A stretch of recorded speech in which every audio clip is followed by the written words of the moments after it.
Hi, good morning to all. നമ്മുടെ എല്ലാ പ്രേക്ഷകർക്കും ഇന്ന് നമ്മുടെ ഈ ചാനലിനെ ഫോളോ ചെയ്ത് അതിൽ നിന്നും വളരെയധികം കാര്യങ്ങൾ പഠിക്കുവാൻ ശ്രമിച്ചു കൊണ്ടിരിക്കുന്ന എൻ്റെ എല്ലാ സഹോദരങ്ങൾക്കും ആദ്യമേ തന്നെ ഹൃദയം നിറഞ്ഞ അഭിവാദ്യങ്ങളോടെ എല്ലാവിധ ആശംസകളും നേർന്നുകൊണ്ട് ഇന്നത്തെ ക്ലാസ് തുടങ്ങുകയാണ്.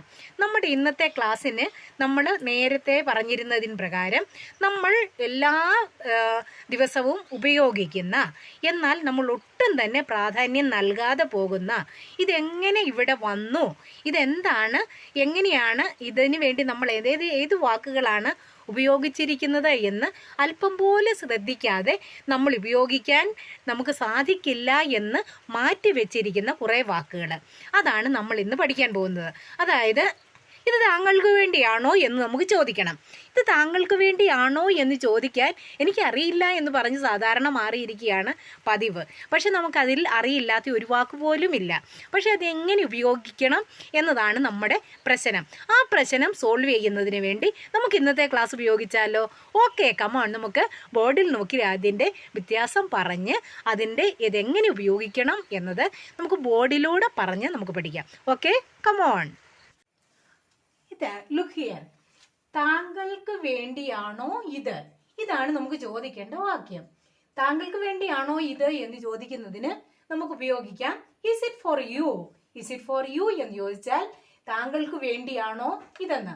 പക്ഷേ ഇവിടെ നമ്മൾ ശ്രദ്ധിക്കേണ്ട ഒരു കാര്യമാണ്, താങ്കൾക്ക് എന്ന് പറയുന്ന അതേ വാക്ക് തന്നെയാണ് നമ്മൾ നിനക്ക് അല്ല നിങ്ങൾക്ക് എന്ന് വേണ്ടി പറയുന്നതിനും കൊണ്ട് ഉപയോഗിക്കുന്നത്. അതാണ് യു. യു എന്ന വാക്കിന് താങ്കൾക്കെന്ന് ചോദിക്കുന്നതിനും താങ്കൾക്കെന്നും നിനക്കെന്നും നിങ്ങൾക്കെന്നും വേണ്ടി ഈ യു ചേർത്താൽ മതിയാവും. അതായത് നിനക്കിത് വേണോ? Do you want these? You do you want these എന്ന് ചോദിച്ചാൽ നിങ്ങൾക്കിത് വേണോ എന്ന് ചോദിക്കാം. താങ്കൾക്കിത് ഒരല്പം കൂടി റെസ്പെക്ട് കൂടി താങ്കൾക്കെന്ന്, ഇത് നമ്മൾ നേരത്തെ പറഞ്ഞിട്ടുണ്ടാണ്. നിനക്ക്, നിങ്ങൾക്ക്, താങ്കൾക്ക് എന്നുള്ളതിന് യു എന്ന ഒരൊറ്റ വാക്ക് ഉപയോഗിച്ചാൽ മതിയാവും. താങ്കൾക്ക് വേണ്ടിയാണോ ഇത് എന്ന് ചോദിക്കുന്നതിന് ഈസ് ഇറ്റ് ഫോർ യു എന്നും, നിനക്ക് വേണ്ടിയാണോ ഇതെന്ന് ചോദിക്കുന്നതിനും ഈസ് ഇറ്റ് ഫോർ യു എന്നും, നിങ്ങൾക്ക് വേണ്ടിയാണോ ഇതെന്ന് ചോദിക്കുന്നതിനും ഈസ് ഇറ്റ് ഫോർ യു എന്നും ചോദിച്ചാൽ മതിയാവും.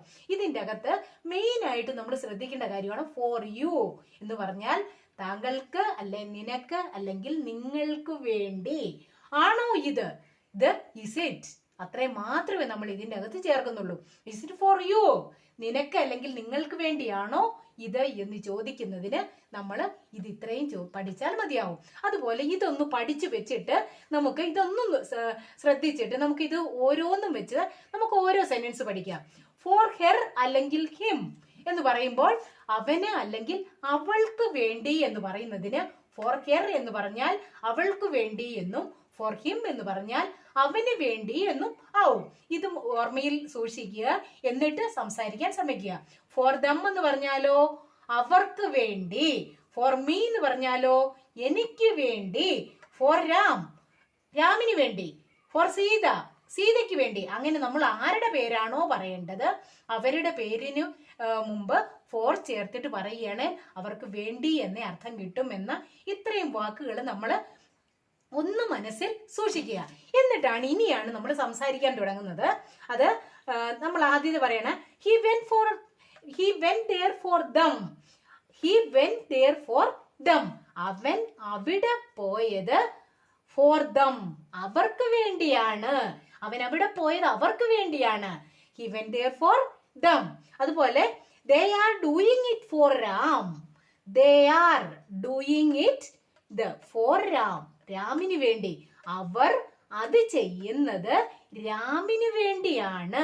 അവർ അത് ചെയ്യുന്നത് രാമിന് വേണ്ടിയാണ് എന്നായി. ഇത് ഫോർ റാം എന്നുള്ളതിന് കിട്ടിയല്ലോ, ഫോർ റാം ഇത് നമ്മൾ പറഞ്ഞു. അതുപോലെ ഇവിടെ ഫോർ ദം എന്ന് പറയുന്നത് he went there for them. അതുപോലെ നമുക്ക് പലതും ഉപയോഗിക്കാം. അവൻ പോയതെന്നതിന് പകരം അവര് പോയതെന്നാകാം. അത് ഓരോന്നും നമുക്ക് എന്താണോ ആരെ കുറിച്ച് ആണോ പറയേണ്ടത് അതിനനുസരിച്ച് മാറ്റുക. He went there for them എന്ന് പറഞ്ഞാൽ അവരവിടെ പോയത് അവർക്ക് വേണ്ടിയാണ് എന്നാകും. ഇത് മനസ്സിൽ സൂക്ഷിച്ചതിന് ശേഷം ഇനി ഇതിന്റെ ബാക്കി ഉള്ള ഇതും കൂടി നമുക്കൊന്നും ഓരോ സെന്റൻസ് കൂടി നമുക്കൊന്ന് പറഞ്ഞു പഠിച്ചാലോ? ഇത് പഠിച്ചതിന് ശേഷം ഈ പറഞ്ഞതുപോലെ നമുക്ക് ഓരോ സെന്റൻസ് ഇതെല്ലാം കൂട്ടി പറഞ്ഞു നോക്കാം. എന്നിട്ട് നമുക്ക് ബാക്കിയുള്ള ഇതും കൂടി ആവുമ്പോൾ നമുക്ക് ഏതാണ്ടൊന്ന് പറയാറാവുമെന്ന് എനിക്ക് തോന്നുന്നു. ഒന്ന് നമുക്ക് ശ്രമിച്ചു നോക്കാവേ. Are you waiting for me? Are you waiting for me എന്ന് ചോദിച്ചാൽ നിങ്ങൾ എനിക്ക് വേണ്ടി കാത്തിരിക്കുകയാണോ? നിങ്ങൾ എനിക്ക് വേണ്ടി കാത്തിരിക്കുകയാണോ എന്ന്. ഇവിടെയോ ഫോർ മീ, എനിക്ക് വേണ്ടി. Will you go there for them? അവർക്ക് വേണ്ടി നിങ്ങൾ അവിടെ പോകുമോ? ഫോർ ദം, അവർക്ക് വേണ്ടി. ഇത് ഓരോന്നും നിങ്ങൾ ശ്രദ്ധിക്കണം. ഫോർ മീ, എനിക്ക് വേണ്ടി. ഫോർ ദം, അവർക്ക് വേണ്ടി. വിൽ യു ഗോ എന്ന് മാത്രം നമ്മൾ ഇവിടെ പുതിയതായിട്ട് പഠിക്കുന്നുള്ളൂ. നിങ്ങൾ എവിടെ പോകുമോ? Will you go there? നിങ്ങൾ അവിടെ പോകുമോ? ഫോർ ദം, അവർക്ക് വേണ്ടി. അവർക്ക് വേണ്ടി നിങ്ങൾ അവിടെ പോകുമോ? അത് പോകുമോ എന്ന് ചോദിച്ചത് വില്ല്. നമ്മള് പോകുമോ എന്ന് നമ്മൾ ചോദിക്കുക, അത് സംഭവിക്കാനിരിക്കുന്ന കാര്യമാണ്. അതുകൊണ്ടാണ് will you go there four them? അവർക്ക് വേണ്ടി നിങ്ങൾ അവിടെ പോകുമോ? നമ്മൾ ഇതെല്ലാം പഠിച്ചു കഴിഞ്ഞാൽ നമ്മൾ ഇത് വെച്ച് നമുക്ക് സംസാരിക്കേണ്ട കാര്യങ്ങളെല്ലാം നമുക്ക് ഒരു അല്പം മാറ്റം വരുത്തി നമുക്ക് സംസാരിക്കുവാൻ സാധിക്കും. അതുകൊണ്ട് ഇതിൽ വന്നിരിക്കുന്ന മാറ്റങ്ങൾ എന്തെങ്കിലും എവിടെയെങ്കിലും ഒരു ചെറിയ സംശയമെങ്കിലും തോന്നുകയാണെങ്കിൽ നിങ്ങൾ ഒന്നും ഓർക്കണ്ട. നിങ്ങൾ അന്നേരം ജസ്റ്റ് ഒന്ന് കോണ്ടാക്ട് ചെയ്യുക. നിങ്ങൾക്കറിയാമല്ലോ എൻ്റെ കോണ്ടാക്ട് നമ്പർ, അല്ലെങ്കിൽ നിങ്ങൾ കമന്റ് ആയിട്ട് ഇട്ടാലും മതി. അതുപോലെ ഇതുകൊണ്ടോ ഫോർ ഹെർ എന്നായി, അവൾക്ക് വേണ്ടി. Is it for her? Is it for her നമ്മൾ ആദ്യമേ പഠിച്ചായിരുന്നു. ഈസ് ഇറ്റ് ഫോർ യു എന്ന്, ഇത് താങ്കൾക്ക് വേണ്ടിയാണോ എന്ന്. അതുപോലെ ആ ഈസ് ഇറ്റ് കഴിഞ്ഞിട്ട് ഫോർ ഹെർ ആണെങ്കിൽ ഈസ് ഇറ്റ് ഫോർ ഹെർ എന്ന് ചോദിച്ചാൽ ഇത് അവൾക്ക് വേണ്ടിയാണോ എന്ന് ചോദിക്കാം. അതുപോലെ ഈസ് ഇറ്റ് എന്താണെങ്കിലും നിങ്ങളൊന്ന് ജസ്റ്റ് ഒന്ന് മാറ്റിയാൽ മാത്രം മതിയാകും. അതുപോലെ ഒന്ന് ഓർക്കുക, ഒരു കാര്യം മാത്രം നിങ്ങൾ ഓർക്കുക. നിങ്ങൾ ഇത് ഉപയോഗിക്കുമ്പോൾ ഫോർ ഹെർ അല്ലെ ഫോർ ദം ഇതിന് മുമ്പ് നിങ്ങൾ ഉള്ളി ചേർക്കരുത് കേട്ടോ. അങ്ങനെ ചേർത്ത് കഴിഞ്ഞാൽ അർത്ഥം മൊത്തം മാറും.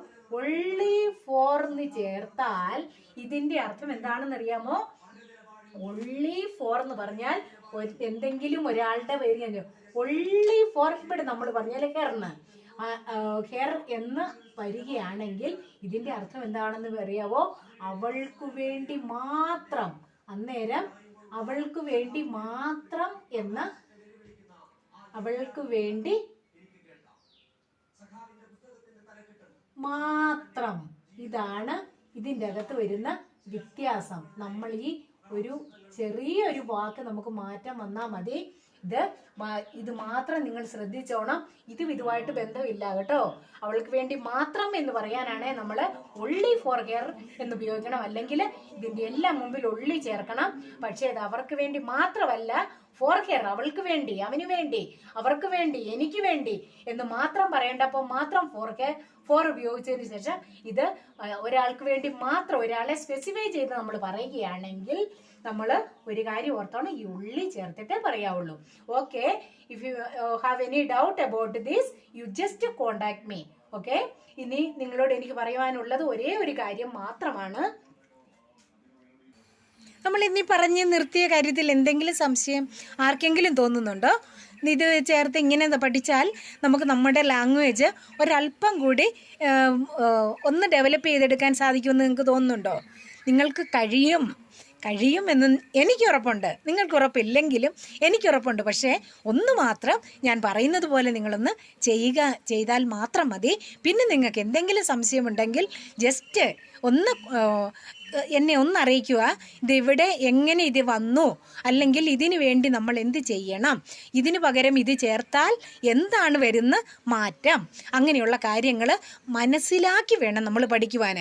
നമ്മൾ പഠിക്കുന്ന കാര്യങ്ങൾ ബൈഹാർട്ട് ചെയ്യുകയല്ല ചെയ്യേണ്ടത്. ലാംഗ്വേജ് മാത്രം നമുക്ക് കിട്ടണമെങ്കിൽ സംസാരിച്ച് തന്നെ പഠിക്കണം. ഇത് സംസാരിക്കുന്നതിൽ എവിടെ, എങ്ങനെ, എപ്പോൾ വന്നു ഈ മാറ്റം എന്നത് നമ്മൾ മനസ്സിലാക്കുകയാണെങ്കിൽ നമ്മുടെ കയ്യിലുള്ള പദസമ്പത്ത് വെച്ച്, നമ്മൾക്കറിയാവുന്ന വാക്കുകൾ വെച്ച് നമുക്ക് നമ്മുടെ ലാംഗ്വേജിനെ വളർത്തിയെടുക്കാനാവും. ഇത് നമുക്ക് നമ്മുടെ സ്വന്തം അനുഭവത്തിലൂടെ മനസ്സിലാക്കുവാനുള്ള ആ ഒരു സാഹചര്യം നമ്മൾ തന്നെ സൃഷ്ടിച്ചെടുക്കുക.